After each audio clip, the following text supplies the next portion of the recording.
Alright, so I guess I'm actually reviewing Stray, which is something I've considered doing for a while because it needs to happen. There's a growing voice of dissenters, I think, with all the hype on this one. So I wasn't sure if it was like necessary, and it isn't necessary either way, obviously. But I have it here, as you could tell. I haven't opened the game. I played it shortly before Christmas in December with some friends, and it was a good time playing with friends. But that's because doing stupid things with friends is often fun and enjoyable, and it's not about what you're doing; it's who you're doing it with. So, um, I guess what I'm saying is I had fun doing this with friends, but I would have had much more fun doing something, good with friends too. No, it's tough to talk about this game because, to my understanding, I did quite a bit of reading on this, but that doesn't mean that my research was accurate. I guess this game was made by 5 people, allegedly. I don't know if that's true. If it was, that's obviously very impressive. On the other hand, it probably would have been a better game if they hired more people. I feel like they probably had the budget. And if this was a case, it might have been a case putting the ego before the work.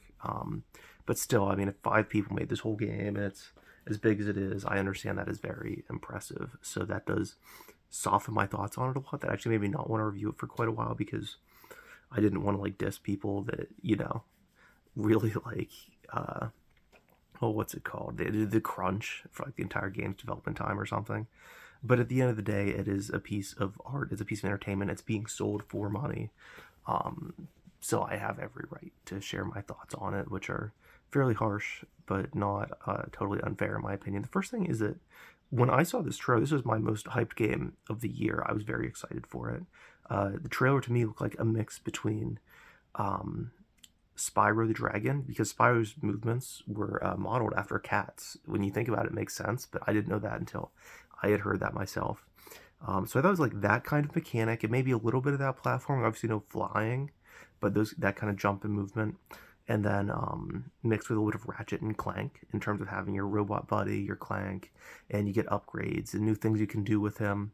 And it's gonna be mostly like platforming type puzzles, and you get new skills as it goes on, and you'd be fighting enemies or something. It'd be little bit tonally. It'd be a little bit of a little bit obviously Homeward Bound mixed with something like Blade Runner, in terms of just the vibe of the city and everything. Which I'm going to get to that a little bit later, but that was not accurate. Now, just because I want a game to be something and it isn't that something doesn't make it bad. I acknowledge that my inherent thoughts going in don't necessarily determine the quality of what they were trying to accomplish. It's about what they were trying to accomplish, not what I wanted them to. And I respect that. Uh, so the game isn't that. It's very, very far from it. And also, you don't get to customize, you don't get to create a cat, which, on one hand, once again, they don't owe me a cat creator. It would add very little to the game except a superficial little gimmick. So that's totally fair. It's probably better that they didn't add it. And also because I want to make the cat look like my own cat. And if I had to see my cat get like eaten by weird, robot fleas, that would probably be upsetting. So it actually psychologically, it's for the best too. But uh, so the gameplay, I made it. I was a TikTok, a YouTube short about it. Where there really isn't much gameplay. There's gameplay in the sense that you move a character, you have autonomy. The actual jumping and platforming is just you walk up to a ledge and it hovers. It's actually very Naughty Dog. The whole game is very, very Naughty Dog, I would say. Um, but it just like an X button, for instance, if you're playing PlayStation, hovers over where you can jump, and then you can choose to jump up there or not. Which I've heard some people like Nexpo, who is or no, I'm sorry, Nexpo is someone else entirely. That's a horror guy. Skill Up reviewed this game, and he was very positive on it. And I like Skill Up. I don't always agree with him, but if I want my opinion, I'll listen to my own thoughts. He said that it's actually realistic because cats are so calculated that they don't really take risks when they jump. So it's kind of similar to that. And I do understand that having more autonomy with the platforming could cause for the game just how it's designed to be unnecessarily challenging. There's a lot of like balancing and stuff like that that otherwise would just be frustrating, cause needless difficulty, which I think would be bad game design. But I wasn't happy with that choice myself. Even though I think that maybe it was the right choice for me personally. I thought it took a lot of fun out of the game because that basically reduces most of the gameplay to in-game animations, obviously, where you just it's like point and click. You just, oh, there's a ledge here, click, and then you watch the animation of the cat doing the fun thing. And that's a lot of the gameplays in this is like you could scratch the side of a couch. Oh, cool! You could scratch the floor. Cool. But it's cool, especially with the PS5 controller, how it makes it feel like you're actually getting resistance, but it doesn't matter.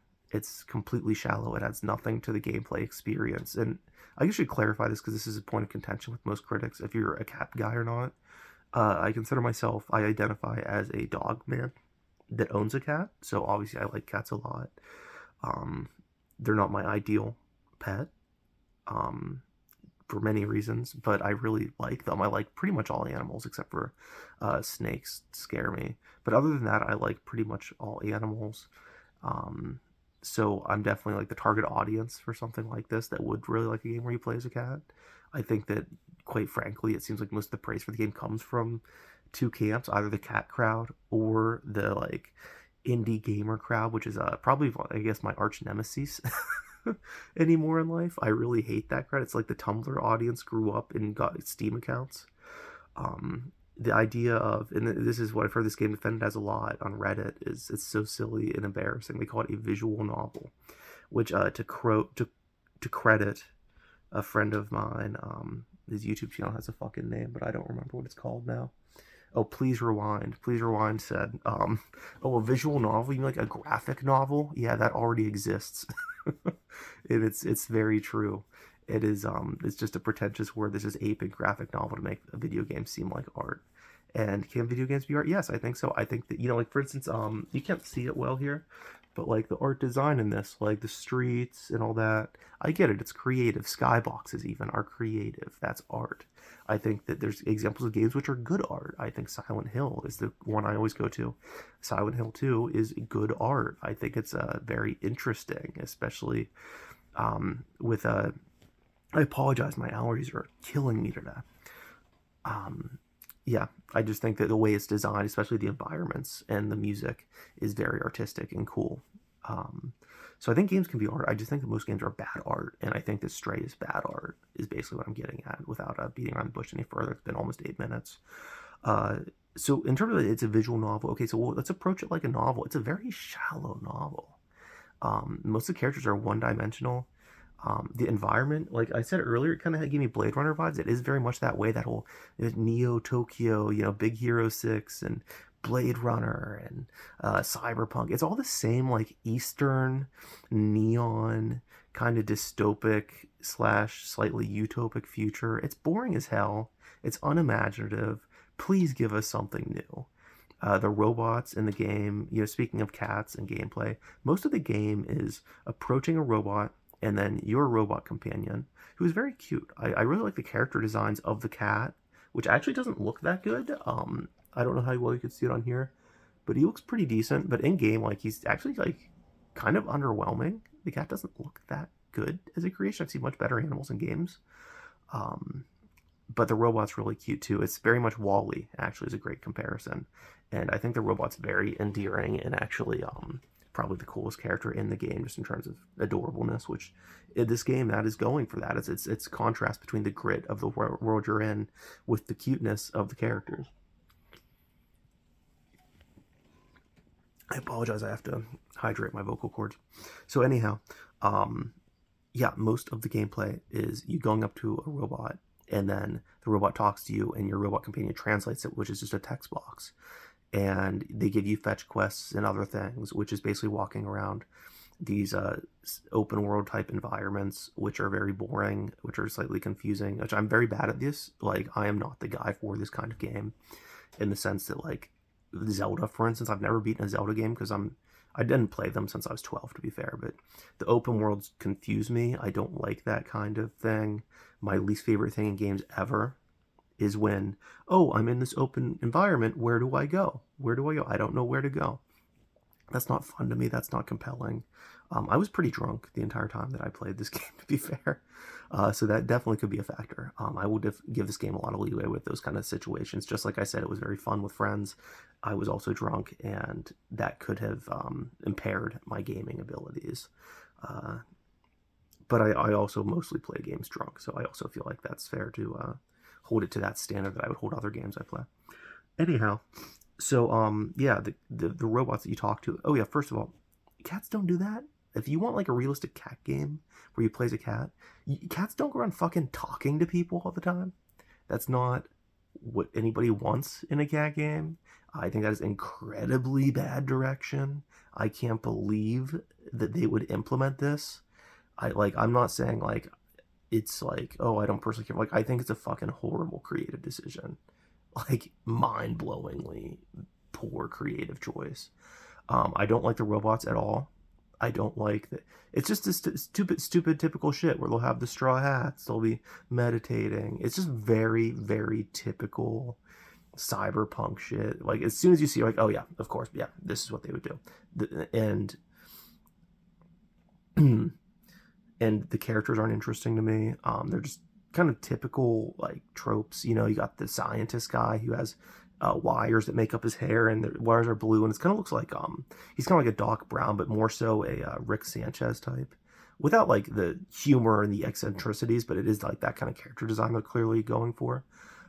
You have like a Rasta robot that plays songs if you find the song sheets, and just they're not endearing. I don't like them. I don't want to help them. Like there's these like cockroach type to me they remind me of fleas. They're robots and they consume everything. That's actually a cool idea. I think that's the coolest creative idea in the game, is these this idea of these like decomposer type bugs that are robots that eventually eat humans, and they eat everything at all, so you have to run away from them so that they don't eat you. uh I think those are much more compelling characters than the robots who actually talk and have character development, as little as it might be. So I'm not engaged in the story. The story is as simple as the cat's separated from its cat family and it's thrust into this dystopia, and it has to get out. And your robot companion is trying to figure out his memories, and his owner slash creator died in some mysterious way, which I already know the ending of the game. I know the spoilers. I played, I don't know how much of it myself, and then I watched someone else play the game most of it. And what hit me was, usually when you're playing a game with friends and you pass the controller over, it should be that, you know, you're happy to because you're not greedy, but you're also like, "Oh, I can't wait for my turn. I want to play this more. It's more fun when I'm playing." This game had none of that. I was like, no, I'll sit in the passenger seat. I have no interest. And the game was honestly more fun watching someone else play than to actually play the game. So that was a huge red flag for me. And when I got the game, the physical version, I didn't want to play it. I've had this in my possession. I didn't buy it. So people are like, why did you buy the game if you didn't like it? Well, you know, the other circumstances, it fell into my belonging. I didn't want to play it once. There hasn't been one moment I've owned it for almost 2 months now, and there hasn't been a single moment where I was like, oh, that would be fun, I should play this. Just no desire to come back to it at all. And yeah, I know how the story goes. If you consider it like a book, I don't think it's a particularly strong book. If you consider it like a movie, you approach it from that angle, great. I love movies, so I should love a movie game like Last of Us. I don't love the gameplay in The Last of Us. I don't think it's terrible, but it's not fun for me necessarily, which I get is also point of the combat, such as like Uncharted is very fun to play as Nathan Drake. I understand that Joel isn't fun to play with. It's more brutal. It's a little bit aged down, slower, and that's supposed to make it scarier to some extent and make it grittier. I get it. That's artistic. That's creative. Last of Us is a good video game story, and it's very similar to this. Going back to the Naughty Dog comparison, where it's two companions in an apocalyptic world trying to get through it and survive, and they bond along the way. I really like the first Last of Us. I've never played the second. I don't have thoughts on it as someone who's never played it, but it doesn't seem like my kind of thing. This game had none of that. I like cats, so obviously having a cat protagonist panders to me. The robot guy's cute, but I think no matter what medium it is, if you want to judge it like in terms of gameplay, there's really nothing to judge. Like there's like little kind of puzzles and stuff, but it's basically a point and click adventure where you get to move a character around an environment. I don't particularly care for the environments. I don't have interest in exploring them. I don't think the world they build is particularly interesting or unique in any way. Um, I don't think the story. I like the gist of the story, the broad brushstrokes, and I actually like the simplicity of it, especially being a cat. It makes sense the story's not complicated. You know, that'd be like if half of the game was just listening to other people talk. Oh wait, but I like the direction they're going with the whole game. Generally, I just don't like what they did with it. Um, so I guess I'll just wrap this up because I'm rambling. But my thoughts on Stray, because I did feel bad making that YouTube short making fun of it because, you know, Refused to Elaborate a parody of like movie blurbs and just dumb jokes. I always say it's like a sneeze in my head. It's like a joke sneeze where it goes in like my head and then I sneeze it out and then it's done. And that's how I approach that series. I don't put any thought into it. Obviously, like I love Jaws. Um, I I like Lawrence of Arabia. It's not one of my favorite movies, but obviously it's a masterpiece. It's just not one I watch every day. I've given lots of bad reviews to things that I love on that channel for comedy. That's all it is. There's no actual me in it, and as like critically. But in terms of this game, I felt bad because I know that such a small team of people put so much effort into this, and it was something that I have personal kind of I don't want to say heartbreak, that's silly, but disappointment with because I was really, really hyped for this game and it did not pay off for me personally. So I guess to give it a number rating, if you need a number rating, I originally gave like a 6 out of 10, and I was telling my friend about it, who's much more of a gamer boy than me. And he said, it sounds more like a 5.5 from what you're saying. And he was right. He totally hit the nail on the head.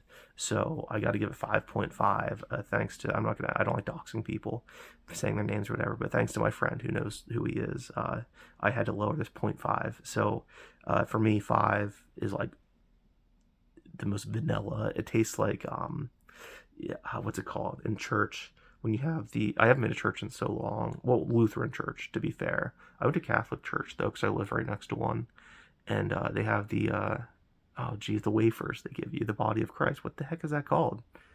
It's like the most tasteless thing. It's like you're just eating dissolvable cardboard, and it's really bothering me that I can't remember. But that's like what a 5 is, and then like anything above 5 is positive. So like for me, a 6 out of 10 is lukewarm. So like I'm almost lukewarm on the game, but not quite to give a very clear definition. So anyhow, those are my thoughts on Stray. If you want to harass me or insult me for my opinion on it, or if you want to give me compliments, you know, on my thoughts, on my videos, on my appearance, then leave comments. Thank you for watching.